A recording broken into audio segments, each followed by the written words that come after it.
What up, SNA Assassinators? This is Super Ninja Austin back here with another wrestling news video, and yeah, and it's on October 5th, 2024, hours before WWE's upcoming premium live event, and we're going to be talking about the wildest and intriguing wrestling news stories and rumors that you Assassinators need to know from the Sportskeeda wrestling article. Make sure to watch until the very end because we got plenty of intriguing wrestling news on the way. We're going to be starting off with some very unfortunate news from a returning WWE star, and that is none other than the phenomenal AJ Styles. Like sustained an injury. No, this is about the best, the worst SmackDown. I'm gonna have to.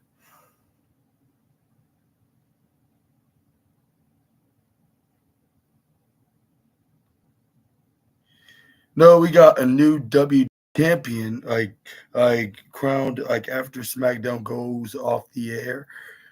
That's the big intriguing thing. With the final episode of SmackDown Before Bad Blood was eventually, was eventful. When I was eventual, eventful. What am I even talking about? But even more stuff happened after the show. A new WWE champion has been crowned. Following a long tournament, for the belt, Candice LeRae defeated Io Sky in the finals to become the first ever WWE Speed Women's Champion. She did so after defeating Kairi Sane in the semifinals. Before SmackDown began,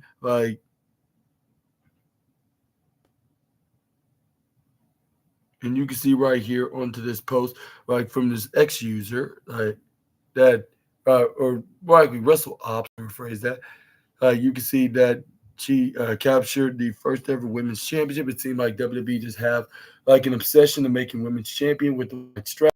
Explains they'll never have the square shape intercontinental championship design ever again, at least in the white straps, not. But yeah, this was a surprising outcome, based on LeRae and Sky's respective positions in WWE. Regardless, it remains a huge victory for the Poison Pixie, who in ring skills haven't been showcased much recently. Once the match airs, on Twitter/X, she can use the win to elevate herself on television and rise up the card. It remains to be seen how long Candice LeRae will hold the WWE Speed Women's Championship, with the female mid card being as compete comp be competent, competitive. I was competitive, as it is. And it says right here, as sweet as this victory must have felt, the Garganos missed out on a double title win tonight.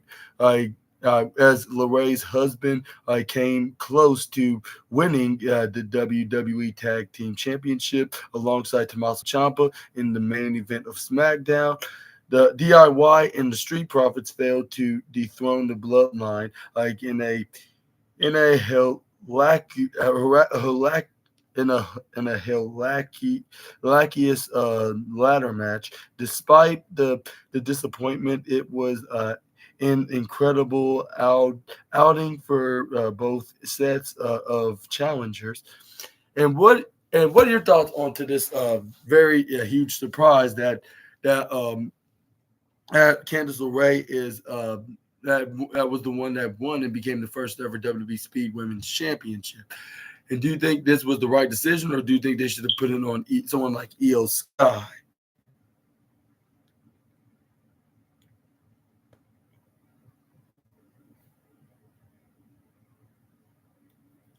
But let's move on to the next slide. But yeah, yeah, like let's hope that she does have a very decent thing with that. Either way on what y'all's opinions on the matter, but some tell me she will have a couple of decent title retains, like before she does drop it to somebody that's just as deserving of a championship opportunity as she does. But yeah, humongous congratulations to the Poison Pixie.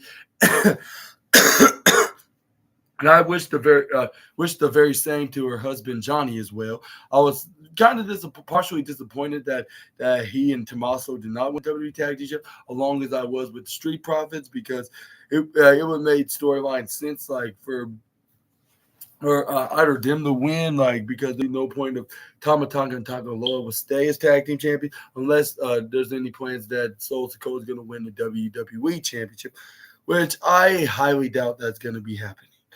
But let's move on. We got real life bloodline member to be. Now we got a real life bloodline member to possibly become a WWE World Champion in due time, says Kishi.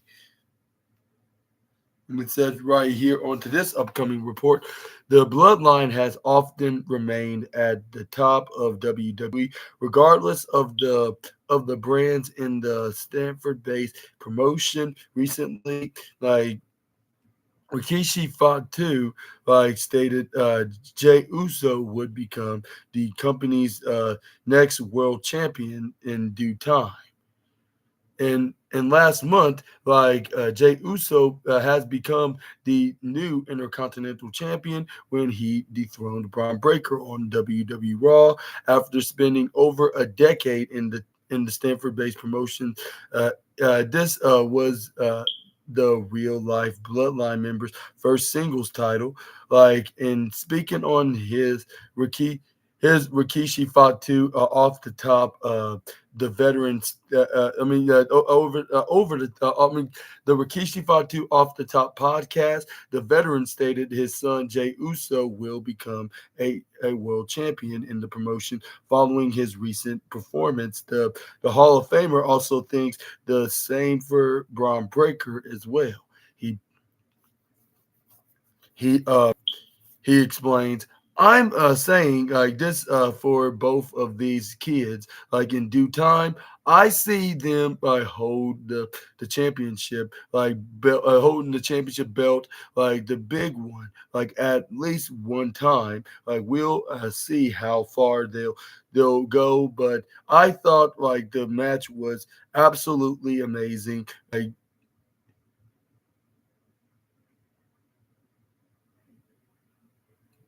we also got a real life bloodline members that could return at Bad Blood, which we're going to get into in just a moment. But before I do, I want to ask you this question: do you agree with Rikishi onto this? Do you think both Braun Breaker and Jey Uso will become world champion respectively in their time? Or what are your thoughts? Let me know down in the comment section right down below. But I totally agree on Rikishi on that one.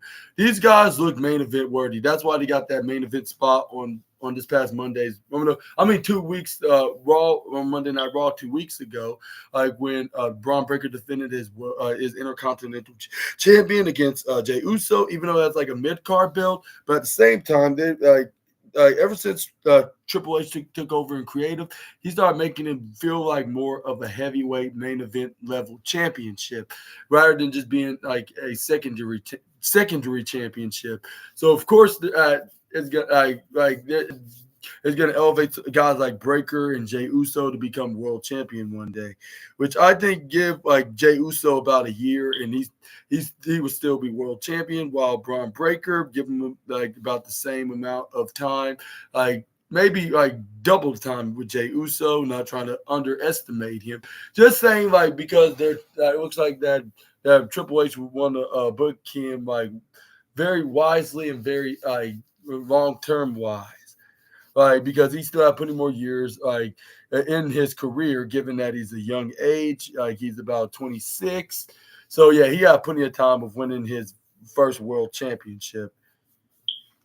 But moving on, we got we got this real life bloodline member that could come back on as soon as tonight's Bad Blood PLE. Like, and earlier this year, Jimmy Uso was taken out by Solo Sikoa after he failed to defeat Jay at WrestleMania XL in Philadelphia. Later, like, he was replaced by Tama Tonga, like, as Sikoa created his new version of the Bloodline. At at Raw after Mania, The Rock confronted Cody Rhodes, like, and he teased a possible match down the line. The WWE Universe hadn't heard from the final boss, like, after that segment with the undisputed WWE champion. Like, recently, like, it's The Rock posted on his Instagram that he would be in Georgia this weekend. Like, later, like, Pat McAfee also indicated that a certain big guy will be in Atlanta. Like, meanwhile, Jimmy Uso hasn't appeared for the Stanford-based promotion in any fashion after getting kicked out by Solo Sikoa. Like, many are hoping that the 10-time WWE Tag Team Champion will become a regular after the event, like, in Atlanta against Roman Reigns and the current undisputed WWE champion Cody Rhodes at this Saturday's Premium Live event in Atlanta. Like, it'll be interesting, like, to see which real life Bloodline member will make a surprise appearance at Bad Blood in Atlanta. And if you had to pick who is going to be making their return tonight on Bad Blood, who do you think it may be? Like, out of the real life Bloodline family, do you think it will? Do you think it will be Jimmy Uso, or do you think it's going to be the final boss himself, The Rock? Who do you think is going to be? I'll say, if I had to pick one, I would definitely would pick The Rock. But at the same time, I wouldn't put past if both men came back. Like, we could see, like, The Rock could distract Roman Reigns, and this is where, like, once they get attacked, this is where we could see Jimmy Uso could come out there and help out his cousin and his temporary ally, and then yeah, can try to even the odds a bit, right? Because he wants to get some revenge from the against Solo and Tama Tonga for kicking him out the Bloodline. But let me know down in the comment section right down below. And I think at a certain bloodline, another bloodline member, like, which they're a member by law, like, I should say, which it probably don't matter, like, to the NOI and Fatu family, like, will welcome her, like, either way. But yeah, like, which is none other than Naomi will probably be happy to see her man is back in action, I guess you could say, and then he's probably going to be helping out the OTC, like, when he does. But I'm not sure if it'll be tonight. Maybe it could be the post-show SmackDown afterwards, because, if it's not a major star that's making their return to WWE, that's making a return to WWE. They would rather book them to make the return either on the go home show or the post show, to make it have an extra surprising feeling into it. Like, when I'm feeling like, even though it's not like the major big surprise, like a Roman Reigns coming back, like he did at SummerSlam, if it was more like on the level of his twin brother Jay, then they'll probably would bring him back at the Premium Live event. But let me know about this in the comment section right down below. Like, I just not sure. I would think it would be like The Rock could make a return, like, more likely, but I wouldn't doubt, like, if both of them would come back. But let me know what your opinions are in the comment section either way. But let's move on. We got some news that generally talks about the Bad Blood Premium Live event, as WWE fans are emotionally involved in a major feud leading, like, up to Bad Blood a bad a bad blood on the in the bad blood card, according to Matt Hardy. And yeah, and according to the former WWE star, like they said that fans are involved into this particular feud, like which he has shared his opinion on on this major feud that will potentially add bad blood tonight. And he believes that the wrestling world is emotionally invested in the heated storyline involving Drew McIntyre and CM Punk. Of course, we all know what particular rivalry he's referring to, but yeah. He said the best in the world's return in the Stanford-based promotion in 2023 didn't sit well with the Scottish Warrior at all. Like start I mean with Scottish Warrior, it all started like when Punk got injured during the men's Royal Rumble match earlier this year. McIntyre took credit for it. It also saying he had prayed for it to happen. Like while the Second City Saint was sidelined with the injury, he ensured that the Scottish Warrior never got too close to the world title, like repeatedly crushing after receiving medical clearance to return to the ring, like and Drew McIntyre defeated CM Punk at SummerSlam to even the scores. Like the 45-year-old emerged victorious over McIntyre at Bash in Berlin, in a strap match, like in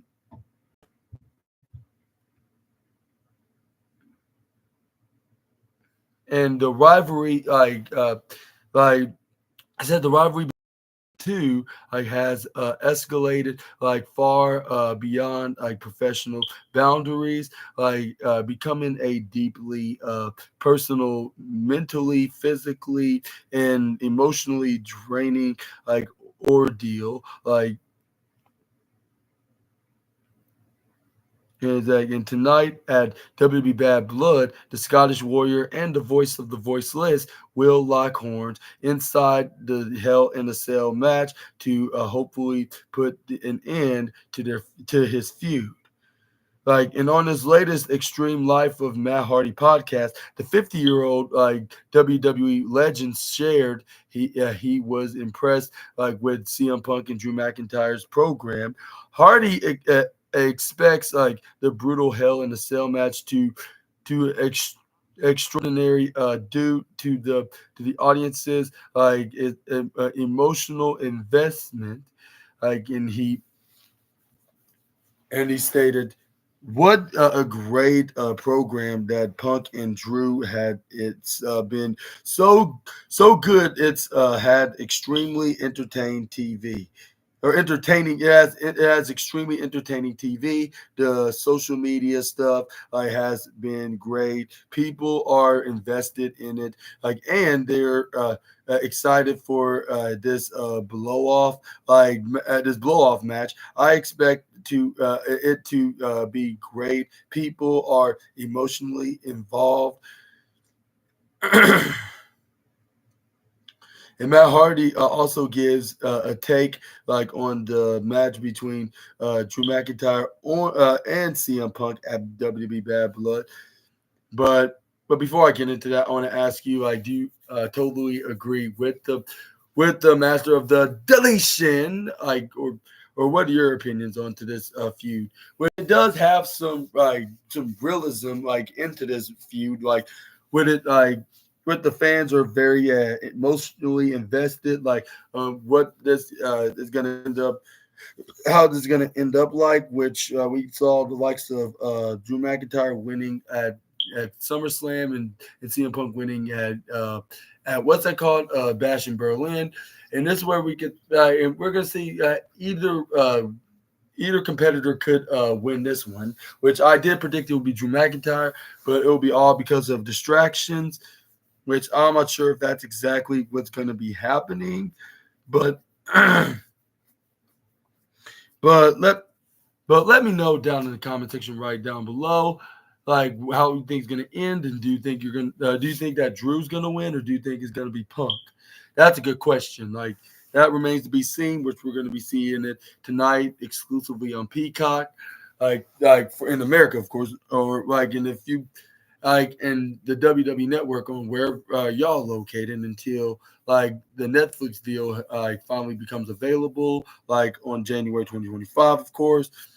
But yeah, but yeah, I think that Drew McIntyre is gonna win. Like whether if there's some outside distractions or not, like and we'll think that, and then he'll think that he and Drew McIntyre, he can finally achieve his dream of becoming a world champion in front of a live crowd more longer. But let me know down in the comments, like what's your opinion on to this match, like how this is gonna end, like after it ends, like where you think what's next for both men that are involved in this contest.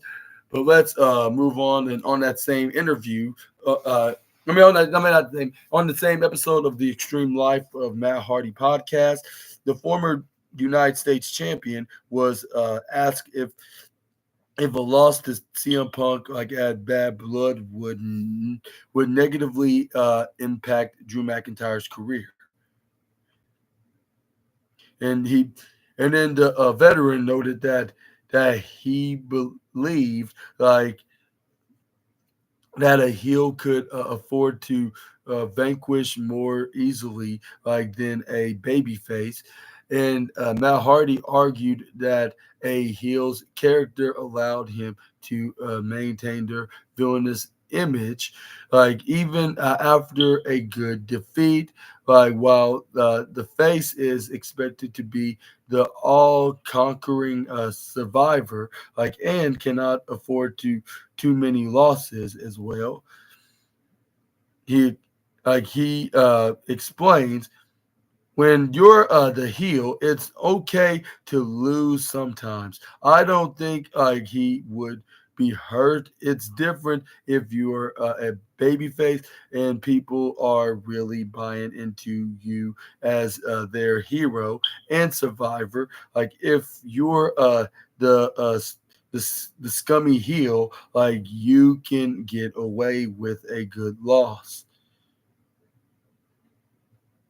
Like the WWE Universe will be on the edge of their seats tonight to see who will emerge victorious, like in the potentially final chapter between the Scottish Warrior and the Straight Edge Superstar, which is set to open the premium live event. And what are your takes onto this this match, like and do you and what are your thoughts on Mal Hardy's opinion about like who like do you think that what are your thoughts on his opinions about like would this loss, like if Drew McIntyre did somehow lose, like would it lose any credibility for him, or would he lose any credibility that he gained like out of this feud, or do you think like it will be much more the opposite, and you gain more momentum? Like, let me know down in the comment section right down below. Which Matt Hardy said, like there's nothing wrong with a heel taking a loss through time to time, like every once in a while, like. But as long as it's not all the time, then they definitely will lose some momentum. And I don't think Drew McIntyre would per se lose any momentum, like only just like him like just making him more angry about losing to his arch rival in WWE. But we're just gonna have to see who's gonna be victorious. I assume it will be Drew McIntyre for multiple reasons, like with him even trying to go after it for the world championship, even though it's in the hands of the villainous ring general, which we're going to be probably talking about like after like we review Bad Blood tonight. But let's move on to the next slide. Let's talk about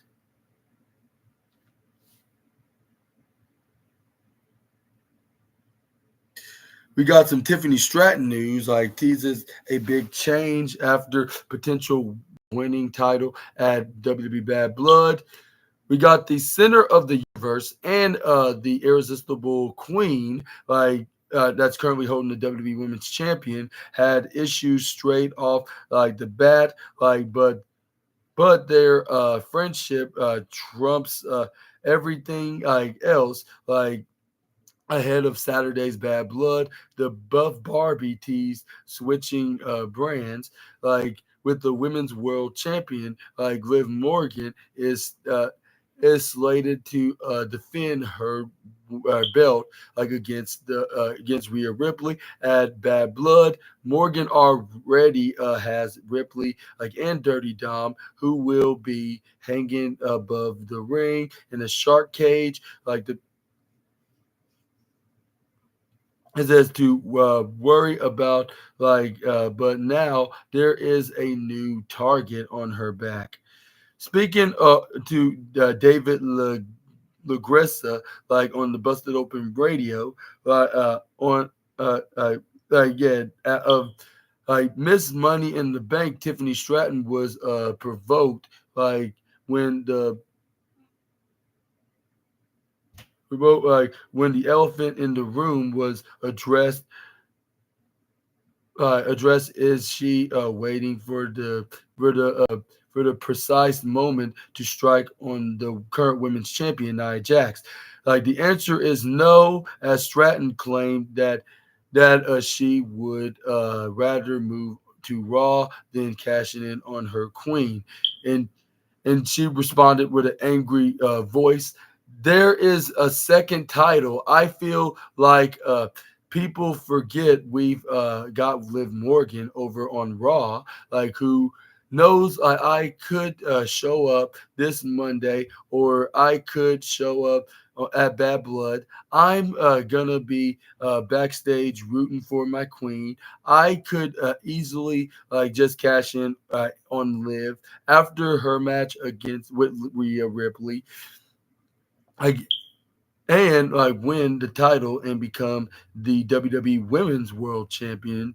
Like so you'll have to wait and see.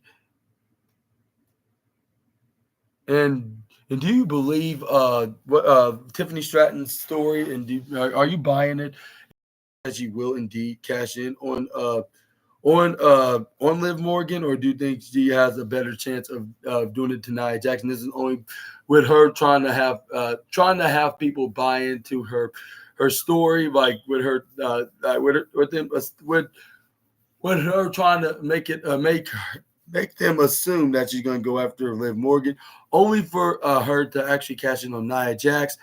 But I think she's not going to cash in on neither of them. Maybe she could tease both of them and keep doing that like for the next couple of weeks, like to make sure that to let fans know that that her and nor WWE forgot that she's Miss Money in the Bank. Like she can cash in at any given time, but that's probably not going to be happening anytime soon. You're probably going to have like a Carmella-like briefcase holding reign, and also Damian Priest as well, not to mention. Like with her holding on to that briefcase for a little bit of a while, which I don't think that's going to be a bad thing. It's going to be like much more of a better version of when Damian Priest and Carmella held the briefcase in their respective times.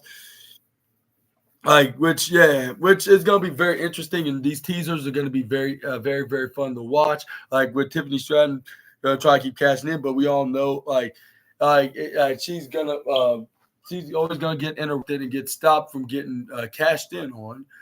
Which I think even if she does try cashing on Liv Morgan, we can see a very angry and a very angry and frustrated Rhea Ripley come in and attack Tiffany Stratton and start whacking her with the briefcase, which that's the thing I would predict right now. And then we could see like later on the show or the pay-per-view, I should say, or premium live event, we can see her can tease with the women's championship. And then this where we can see Naomi could stop her as well, but only for her to attack Bayley, like I predicted on my video. And for those out unaware, make sure to check out my SmackDown review video where I predicted that. But but yeah, that's how I would predict. Like with Tiffany Stratton could tease the cash in on both women, like on Nia and Liv Morgan, only for her to be disappointingly coming up short. Like when they're getting stopped with the likes of Bayley, Rhea Ripley, and even Naomi, of course. But But yeah, next up we got Nia Jax is convinced that Tiffany Stratton will not cash in the her Money in the Bank briefcase on her. And during on that same but during that same episode of Busted Open Radio, uh, the the host repeatedly told Nia Jax to throw caution to the wind, like about her friend Tiffany Stratton. Jax, however, reminded him that she was the one who gifted the Buff Barbie with a new briefcase after the latter won it in July. Furthermore, the irresistible force addressed their friendship as better than most others, and that is no chance Stratton will stab her in the back. And yeah, she instantly replied, like, we just have to we just have an instant we just have an instant connection, but I got her that custom briefcase. Like, we all know she's not gonna cash in on me. Like, she would never. There's another title in the women's division that is up for the Money in the Bank contract, and and yeah, we all know what she's referring to. Wing, wing, nudge, nudge. But the thing is, I don't think that sarcastically, yeah, Tiffany Stratton is not going to be cashing in on Nia Jax. Wink, wink, nudge, nudge. But we all know that that could possibly could happen. But yeah, but anyways, continuing on talking about the story on the latest episode of SmackDown, Tiffany Stratton appeared to be on the verge of cashing in on Jax, which the latter ultimately noticed this led to the women's champion walking out of her the above Barbie, subsequently lost a match to Naomi. Yeah, Naomi, right afterwards. Does this mean a cash in is guaranteed at Bad Blood? In questions, not so quite at the moment. I think there will be no doubt that she would attempt to do so, like with her running up there and teasing that she could cash it in on either Jax or even Bailey, like whoever's gonna walk out as WWE Women's Champion, but they're gonna be instantly stopped by the glowing wrestler, which is Bailey's friend, or at least that's what she thought. She thought that was her friend, because all thanks to her other friend that's no longer in this company, that's in the other company, which y'all probably know exactly who I'm referring to. Wing, wing, nudge, nudge, which we're probably gonna be talking about later on tonight, either before or after we review Bad Blood. But let's move on to the next slide. But yeah, I wouldn't doubt that if we could see Tiffany Stratton could attempt a cash in. But what are your thoughts onto this? Do you think Tiffany Stratton is gonna cash in, and do you think it's gonna be on Nia or Liv Morgan? Let me know, yeah, about that. And do you think Nia Jax is right? Do you think that Tiffany Stratton would never dare to cash in on her queen? The way it smells, it's something fishy about this pairing. Because why is Tiffany Stratton trying to get more close to Nia? And she happens to have that briefcase, and yeah, maybe it just could be some near coincidence that she wants to be associated with a top heel champion, given that she's one of the top heels on SmackDown. So that's one thing they have in common, and they should turn this pairing into some kind of a very interesting partnership, which it has been very intriguing lately. But yeah, let me know about this in the comments. I think they could be teasing this, and yeah, maybe we could see this keep teasing months after months, which is never get boring or never get tiring to see. Only when it's around WrestleMania, that's when we could see what's his name. This is where we could see and this is where we can finally see that what's his name And that's where we can finally see Tiffany Stratton finally pulls the trigger and attacks Nia with a briefcase, then hit her with the prettiest moonsault right after she cashing in, like by giving it to giving her briefcase, her custom Barbie championship to the referee, hit the prettiest moonsault, get the 1, 2, 3 winner of his match, new WWE Women's Champion Tiffany Stratton, with them possibly could continue their feud even after WrestleMania, like at the next pay-per-view, which I'm assuming is going to be Backlash, but that's going to be a different conversation for a different day. But moving on, we got former WWE personality does not believe anything Vince McMahon says. Like Vince McMahon recently gave an insight into his life inside and outside of WWE in the Netflix Mr. McMahon docu-series. Like the legendary wrestling booker and manager Dutch Mantel was left unconvinced by some comments made by the former boss. Vince McMahon claimed in the 6-part special that he only wanted to compete in the 80s, when he bought several rival wrestling territories. However, Dutch Mantel believes that the 79-year-old wanted to put other companies out of business, and turn WWE into a dream destination for wrestlers. On the latest Sportskeeda Wrestling Smack Talk podcast with Sid Polar the third, Sid Polar the third, Mantel also referenced how McMahon did not answer questions about Janelle Grant's misconduct allegations against him. He he explains what what did strike me is very little time was spent on the Janelle Grant incident. Very few now I know that Endeavor, they own it now, they own it now, and they may not want to get that out there. But do I believe everything Vince says? I don't believe nothing Vince says, to tell you the truth.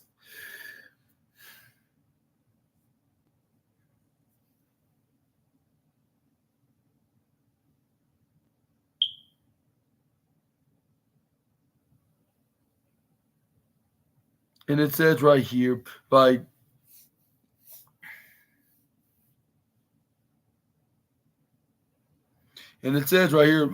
why Dutch Mantel does not trust Vince McMahon. We're going to be talking about right here, Mo. But do you agree with what's his name, with Dutch Mantel, and what is he saying in this interview on the 6-episode special of the docuseries of Vince McMahon? Do you don't believe in the former chairman of WWE? Whatever, with all the stuff he's saying on this docuseries, which, with him saying that his Vince McMahon character was it's all part of a skit, while some people could agree that stuff he's saying is not true on that, because it was just a spinning image, and his real life self was nothing but a spinning image of whatever he was on TV, is the villainous character, is he is in real life, just a little difference, but still it's a spitting image on what he is like in real life. But yeah, and also in him saying that he wanted to buy out wrestling promotions, try to buy out wrestling promotions to try to make wrestling a better place. Only just doing that just to run the competition out of business, which that's something you definitely do not do, because that's gonna leave a bad business taste out of out of not only your mouths, but in the businessmen that's running the wrestling businesses, like mouths, I guess you could say. Even if you offer them a job like as like booker or even like some kind of an executive job on WWE. But yeah, let me know what y'all's opinions about this matter in the comment section right down below. But continuing during in the docu series of Vince McMahon, like compared like his brain of to three computers trying to process different information at the same time. He also admitted he sometimes says one thing but thinks the opposite. Like having been in the wrestling business for 5 decades, like Dutch Mantel realized like that many years ago, like not to trust what McMahon says, and he added, he's a promoter, he's a booker, like he's in the wrestling business. Whatever he tells you, like, and I learned this for a long time ago. Like, take it like with a grain of salt. Throw it over your shoulder or whatever you do with it. But no, I don't believe a lot of this stuff. He has an answer for it. Like, and it may seem logical, but do I believe him? No, I don't believe him. I hate to say that, but I don't. Montel appeared in WWE in 1995 and 1996 as as the Uncle Zebecca Zebekia persona, that as the Uncle Zebekiah, yeah, as Uncle Zebekiah like persona. Like he also worked for the company between 2013 to 2016 as Zeb Culture or Zeb not Culture, Zeb Coulter, yeah. Zebekiah like persona, like Uncle Zebekiah persona. But yeah, he like then also worked for the company between 2013 and 2016 as Zeb Coulter. Like but what are your thoughts on the Netflix docu series of Mr. McMahon?